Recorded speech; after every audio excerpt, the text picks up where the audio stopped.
बहुत अच्छा। हमारे अरुण जी समाज सेवी हैं, आशीर्वाद, और ये मुनि भक्त हैं। इनका एक प्रश्न आया कि संवेद शिखर पर जो आज विवाद चल रहा है, हमें क्या करना चाहिए। सुनिए, देखिए, सबसे पहले तो संवेद शिखर हमारे लिए प्राणों से प्यारा है। अपन भजन भी गाते हैं और सुनते हैं, सुनाते हैं। ये संवेद शिखर हमारे जैनों की शान है, आन है, बान है, पहचान है। इस बात का भी ध्यान रखना चाहिए। और ये जो सरकार ने जो भूमाफिया, अराजक तत्व, असामाजिक तत्व, गैर कानूनी जो गतिविधियां जो हो रही हैं वहाँ, उनमें दखल पहुँचती है जब हम कुछ कहते हैं, और वो चाहते कि इसमें दखलंदाजी कोई ना करे।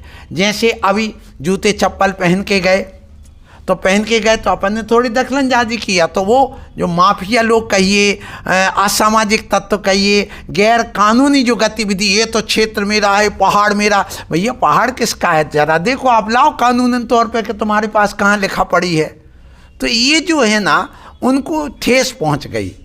अब वो उन्होंने, देखो, लोकतांत्रिक देश है, तो उन्होंने अपना बहुमत इकट्ठा किया, अपनी शक्ति जुटाई, उनके पीछे सपोर्ट पूरी सरकार भी लगी है, क्योंकि वहाँ जैनी तो एक कोई बैठा नहीं है कि जो आपका वहाँ सरकार में कुछ संभाल सके। जब तक अपने मंत्री बनते थे, विधायक बनते थे, तब तक तो कोई बात नहीं थी। अब तो कब क्या फतवा जारी हो गया सरकार की तरफ से पता ही नहीं चलता, क्योंकि वहाँ तो कोई अपना आदमी बैठा नहीं है। तो समाज ने अपने पाँव पर कुल्हाड़ी ये पटकी है कि जो समाज, जैसे मुसलमान लोग एक एक दर्जन बच्चे पैदा करते हैं, ऐसे जैनियों को करना थे। मैं इतने दिन से कह के आ रहा हूँ, और एक एक बच्चे दे देते, कोई बात नहीं, मर जाना बेटा देश के लिए, धर्म के नाम पर समाधि ले लेना, आमरण अनशन कर दो, अपने आप सरकार हिल जाती।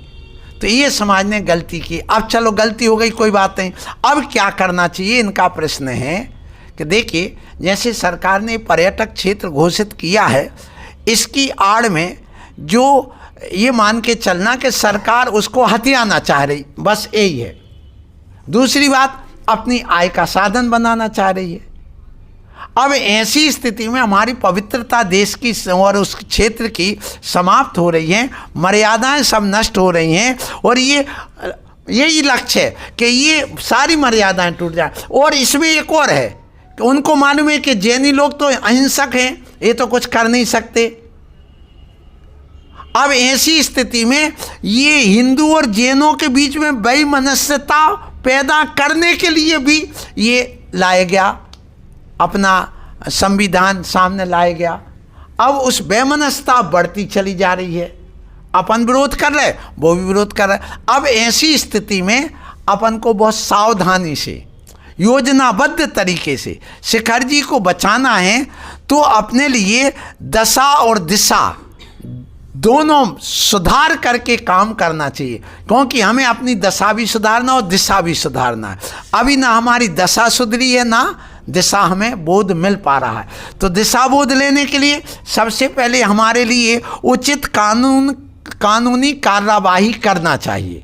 सब जगह अपने केस डालें कि नहीं, हम अल्पसंख्यक हैं और अल्पसंख्यक के नाते हमें ये अधिकार है।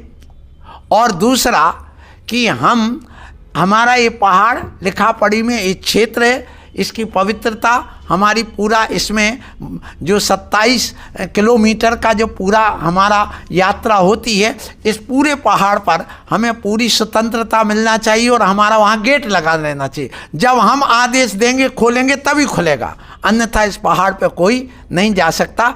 ऐसी कानूनी कार्रवाई हमारी पूरी होना चाहिए पहले, उसके बाद आंदोलन होना चाहिए। दूसरा, जब आंदोलन हम करें तो सभी वर्ग को, सभी साधु को एक साथ लेकर के, उनसे सलाह लेकर के, मीटिंग करके, आशीर्वाद लेकर के, और उसके बाद में हमारे लिए बैठ करके एक वित्त व्यवस्था बना करके, और सबको जोड़ करके, मार्गदर्शन लेकर के, और एक समिति बनाना चाहिए, आंदोलन समिति।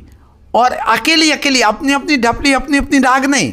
यदि अपनी अपनी ढपली करोगे तो कुछ नहीं होगा।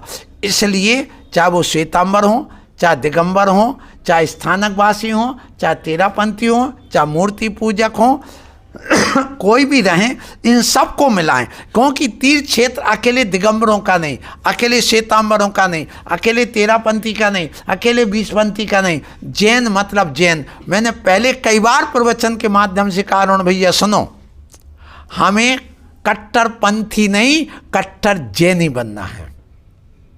यदि हम कट्टर जैनी बन जाएं तो हमारा क्षेत्र बच जाएगा, और हम कट्टरपंथी बनने की बात करेंगे तो हमारा क्षेत्र हाथ से चला जाएगा। तो आज हमें कट्टर जैनी बनने की ज़रूरत है।